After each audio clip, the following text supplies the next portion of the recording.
I'm Aaron, 33, and Christmas used to be my favorite time of the year. It wasn't about the gifts or the food. It was the one time everyone in my family acted like they still liked each other. We gather at my parents' house, exchange cheap presents wrapped in shiny paper, eat way too much ham, and play the same off-key Christmas songs on loop until someone, usually my cousin Jared, knocked over a glass of wine or tripped over the dog. It was chaotic, loud, occasionally passive-aggressive, but it was home. Or at least, it used to be. This year, I started prepping early. I got a few thoughtful gifts shipped out, nothing crazy, just things I knew they'd like. A new immersion blender for Mom because hers had started smoking during Thanksgiving. A pair of limited edition sneakers for my sister Emily, who never shuts up about her fashion TikTok. And I even mailed a crate of specialty beers for Dad, which I knew would be gone by Boxing Day. I didn't mind spending the money. I've been fortunate, my job pays well, and even though I live in a studio apartment across the state, I always made sure to help out when things got tight back home. Rent, utility bills, car insurance. I'd sent more than a few quiet transfers when my dad would text something vague like, "Can you spot me till next Friday?" Always no fuss, no drama. Just family. So, I was shocked when, on December 20th, I got a message in our family group chat. My mom wrote, "Hey kids, after a lot of thought, we're canceling Christmas this year. Just too expensive to host everyone. And with everything going on, we're thinking of keeping it low-key. Love you all." That was it. No calls. No offers to meet halfway. No, we'll make it up to you. Just a cold, impersonal message. I blinked at my phone, half expecting it to be a prank or a misunderstanding, but when I replied, asking if they were sure, Emily just sent a thumbs-up emoji and changed the group chat photo to a stock image of a sad snowman. I didn't argue. I just said, "Okay, understood," and that was that. I didn't push for a call. Didn't guilt-trip them. I figured, fine. Life gets tight, and maybe they just needed a quiet year. I bought myself some groceries, heated up a lasagna on Christmas Eve, and tried to make the best of it. I watched Home Alone for the 15th time, lit the pine-scented candle my coworker had given me, and scrolled through Reddit as the snow fell outside my window. Christmas Day came and went. I slept in, FaceTimed a couple of friends, and spent most of the day trying not to feel too bitter. I told myself, at least you didn't have to fake a smile while Aunt Sherry rants about politics. I tried to be mature, to not take it personally. But it gnawed at me anyway. Something didn't feel right. The silence was just off. It wasn't until around 8 p.m. that night when my phone buzzed with a notification from Instagram. Emily had gone live. Out of curiosity, or maybe some twisted hope that she was just drinking wine alone and bored, I clicked it. And my stomach dropped. She was at our parents' house. The same house I had offered to help decorate just 2 weeks earlier. The living room was lit up like a Macy's display, twinkling lights, a massive Christmas tree, tinsel strung across every wall. A DJ booth was set up near the fireplace, of all places, and people were dancing with plastic cups in hand. There were at least 30 people in that house, laughing, shouting, cheering as they toasted champagne. "Merry Christmas from the real crew," Emily shouted into the camera, panning across the room. I spotted my cousins, my aunts and uncles, even Jared, who was already red-faced and slurring his words. Someone popped a confetti cannon, and the streamers flew across the room in a burst of gold. I stared at the screen, my thumb frozen over the leave button. So it wasn't about money. It wasn't about things being tight. It was about me. I don't know how long I sat there. Probably too long. Long enough for the lasagna to go cold. Long enough for the candle to burn halfway down. I didn't cry. I didn't scream. I just sat still, stunned, letting the quiet betrayal sink in. I'd been cut out. Silently, cleanly, and without any explanation. The next morning, December 26th, I got a text from Dad. No hello. No Merry Christmas. Not even a question about how I was doing. Just, "Can you send over the $3,100 for January? Need it by tomorrow if possible." That was it. No mention of the party. No apology. No attempt to lie or even pretend things were normal. Just a cold, dry request for money, as if I was a walking ATM with no memory. And something in me just snapped. I stared at the message for a long time. Then I opened my banking app and started scrolling. I pulled up every recurring payment I had tied to them. The rent I'd been covering on the second property my dad had temporarily moved into. The cell phone plan Emily was still on. The Spotify family account I'd been paying for. Even the utilities, gas, electric, internet. All of it was under my name. All of it was on my dime. I paused for a second. Not out of doubt, just to make sure I wasn't acting out of rage alone. But no, this wasn't impulsive. This was overdue. I replied, "Lose my number. I don't fund liars." Then I blocked his number. Then I shut down every single transfer, autopay, and linked account. I made the rounds with every service rep, every utility company, every bank associate, explaining the situation. One of them, Susan, from the gas company, even said, "That's awful. I hope you're okay." I told her, "I will be. Thanks." I didn't go nuclear. I didn't post a rant online or call to yell. I just cut the cord. Quiet. Clean. Just like they had done to me. By 7:43 a.m. the next day, my phone had 53 missed calls. I didn't answer any of them, but I did listen to one voicemail. It was my mother. Her voice was shaky. "Please, call us. There's been a misunderstanding. Just, please call." I didn't delete the message. I didn't respond either. Because for the first time in years, I finally felt like I had the upper hand. And I wasn't done yet. I didn't respond that morning. Not that day. Not even the next. Every few hours, my phone would buzz, blocked numbers, anonymous voicemails, even a few desperate DMs from extended family members I hadn't spoken to in years. One of my cousins wrote, "Hey man, you didn't miss much. It was just thrown together last minute. No big deal." I didn't even dignify it with a reply. I just screenshotted it and added it to a folder I'd started on my phone titled Evidence. Because I wasn't just walking away, I was making sure they never did this again. By the end of December, the fallout had officially begun. The phone plan was deactivated. Emily made a dramatic post about how some people just love ruining Christmas and hinted at a betrayal within the family. A few of her followers offered sympathy. Most didn't care. She tried messaging me directly a few times, but her messages bounced. She forgot she was blocked. Then came Dad. I got an email, his last resort. Subject: urgent. Please, Aaron, just talk to us. It was long, winding, full of phrases like, "You've always been sensitive," and "You're blowing things out of proportion." He didn't mention the lie, didn't mention the party, just said they were in a really tough place right now financially, and how they trusted me to be there for them, like always. He signed off with, "You're still our son. Family comes first." I almost laughed. So now family comes first? I closed the email without replying, but something about that last line stuck with me. Family comes first. I kept hearing it over and over, like a slogan they'd only remembered after things stopped going their way. And maybe it would have ended there, just the quiet satisfaction of cutting off the lifeline they assumed would always be there. But then my bank flagged an unusual login attempt. At first, I thought it was phishing. But after a quick call, they confirmed it. Someone had tried to access my online banking from a known device, an old iPad I'd left at the house during a visit 2 years ago. I hadn't thought anything of it back then, but I'd never logged out. I stared at the report on my screen. Someone had tried 3 times to change the password. I knew exactly who it was. The next morning, I drove out. I didn't call ahead. I didn't warn them. I just showed up. Their house looked exactly like it always had. Christmas lights still hanging, drooping and half dead by now, with a plastic Santa slumped sideways on the lawn. I parked across the street and just sat for a moment. The windows were dark. No laughter. No music. Just silence. I rang the bell once. No answer. Then I knocked. Eventually, the door opened. My dad stood there in a wrinkled hoodie, hair unkempt, eyes tired, like he hadn't slept in days. "Aaron," he said, like he couldn't believe I was real. "Where's the iPad?" I asked. He blinked. "What? The one I left here. Where is it?" He shifted. "I don't. I mean, we haven't used it." "Maybe Emily." "Save it," I said. "I know someone tried to access my bank. From that device. 3 times. He opened his mouth, then shut it. "I'm here to collect it. And then I'm done. For good." He didn't argue. Just turned and walked back inside. I stepped in after him. Just for a second, just long enough to see the aftermath. The house was a mess. Trash still in the kitchen from the party. Empty bottles on the counter. The vibe was different now. Dead. Drained. Whatever joy they'd faked for Instagram had dried up the second the money disappeared. Emily came down the stairs as I was leaving. She looked like she'd been crying. She opened her mouth, probably to deliver some half-baked apology or excuse, but I didn't stop walking. I didn't care anymore. I grabbed the iPad off the living room table and walked out. "Wait, Aaron, can we talk?" she called after me. "Just 5 minutes. Please."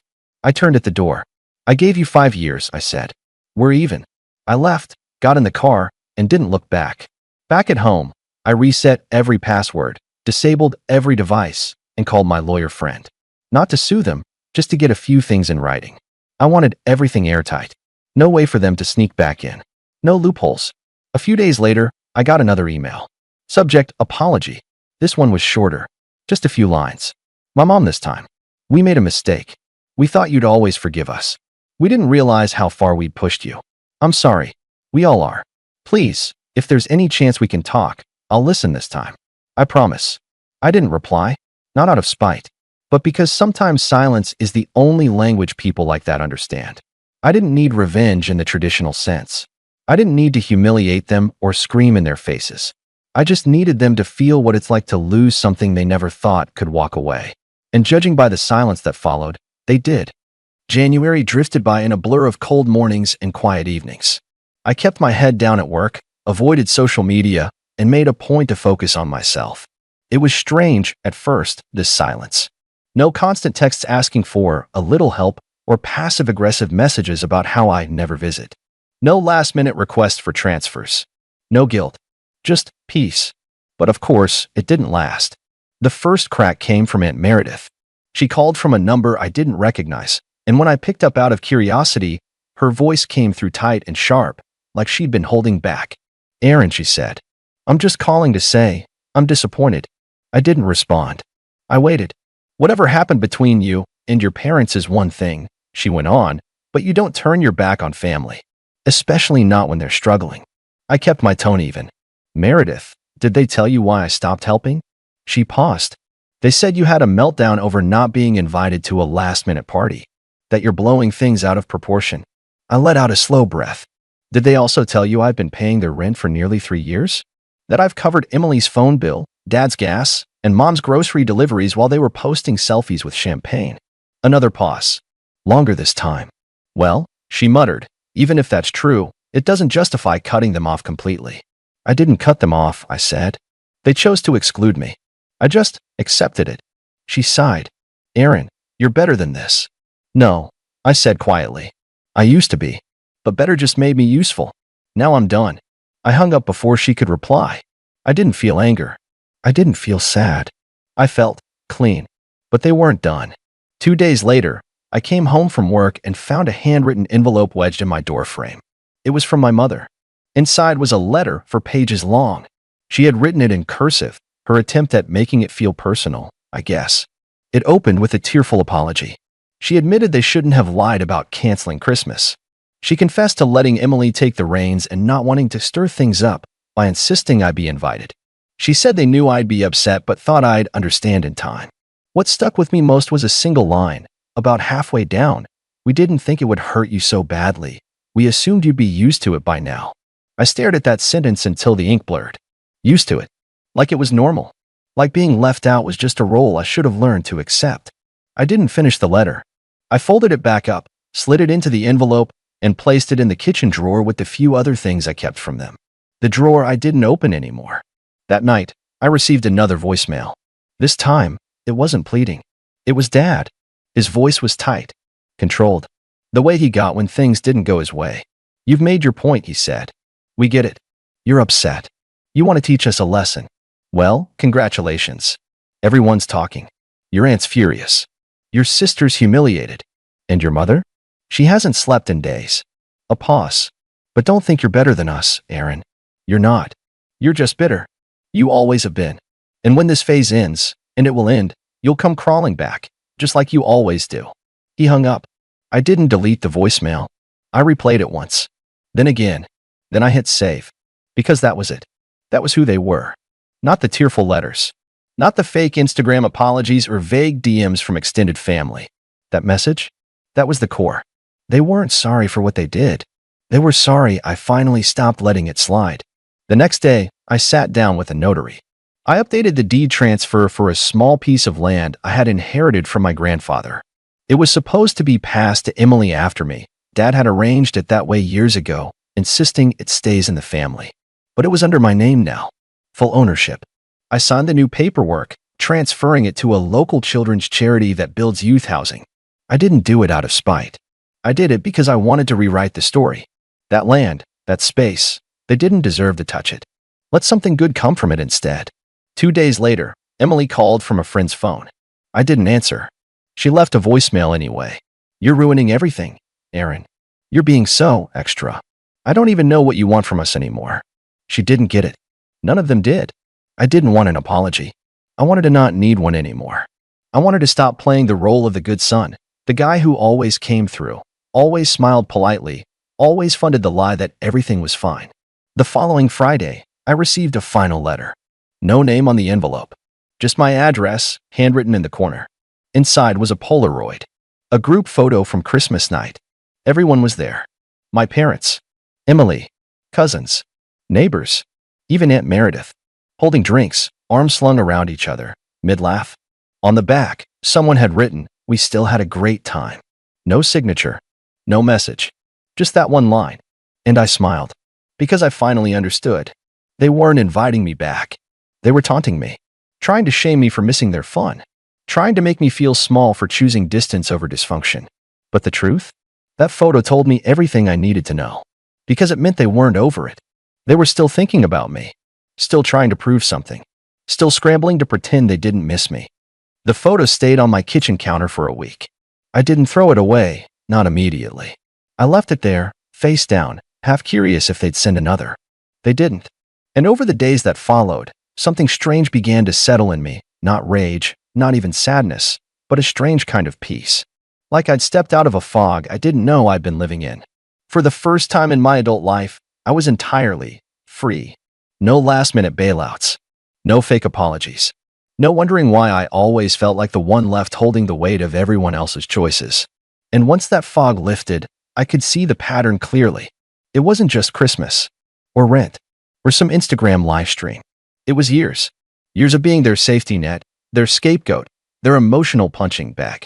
Whenever things went wrong, I was the buffer. When Dad got into a fight with a landlord, I paid the deposit.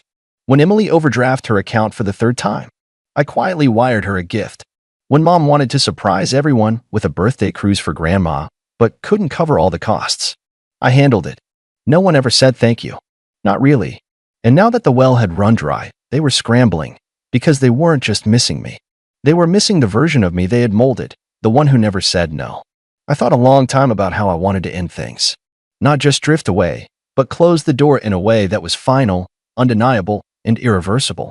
I opened my laptop, went into my files, and pulled up the shared Google Sheet I'd been using for years to track all the payments I'd sent them. Every rent transfer. Every gift I paid off. Every favor disguised as just helping out. $1,750 for Emily's braces. $950 for Mom's outpatient surgery deductible. $8,400 in rent over 27 months. $312 for someone's car repair, still not sure whose. I tallied it all.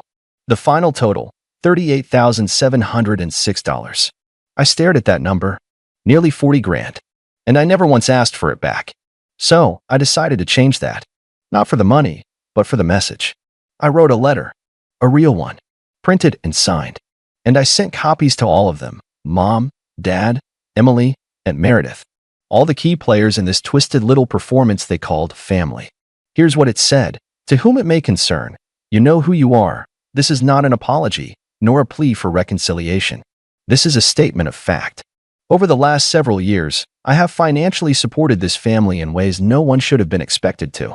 I did so quietly, without resentment, and always with the belief that I was doing the right thing. That belief was a mistake. I was not helping. I was enabling. What I received in return was not gratitude, but entitlement. I was not treated as a brother, a son, or a loved one. I was treated as a resource, a silent donor to your lives, a background character in your celebrations, a checkbook disguised as a relative. You lied to me. You excluded me. You gaslit me into believing that I was being dramatic for wanting basic decency. That ends now. Enclosed is an itemized summary of the funds I provided over the last 6 years. I am not requesting repayment. Consider it a formal receipt for services rendered. Services I will no longer be offering. Effective immediately, I will no longer be part of this family's group chats. I will no longer cover any expenses, debts, or emergencies. I will no longer attend any events, holidays, or gatherings. I I will no longer be spoken of as the one who turned his back. I didn't. You closed the door first. Please do not contact me unless it is to acknowledge this letter and take full responsibility for your actions, without excuses, without spin, and without expecting anything in return. I have changed the locks on every door you used to slip through. I suggest you do the same for your own homes and your own hearts. Sincerely, Aaron. I attached the itemized payment log and mailed them out certified. 2 weeks passed. Silence. Then, a single email. From Mom. Subject. Just one thing it read. I read your letter. I don't agree with everything, but I see your point. I just wish you'd said something sooner. We could have fixed it. That was the closest thing I ever got to an apology. But I didn't reply. Because we couldn't have fixed it. Only they could have, and they chose not to. Over and over again. So I did something I should have done a long time ago. I moved. I found a new apartment in a new city. Bigger. Brighter. With a second bedroom I planned to turn into an art studio. I started painting again. I reconnected with college friends I hadn't seen in years. I went to therapy. I booked a solo trip to Portugal. I lived. And one morning in late spring, while walking back from the farmer's market with fresh coffee and a bag of tangerines, my phone buzzed with an unknown number. I let it ring out. No voicemail. No text. And I didn't care. Because I knew they were still chasing the version of me they had created. But I had finally become the version of me I wanted to be.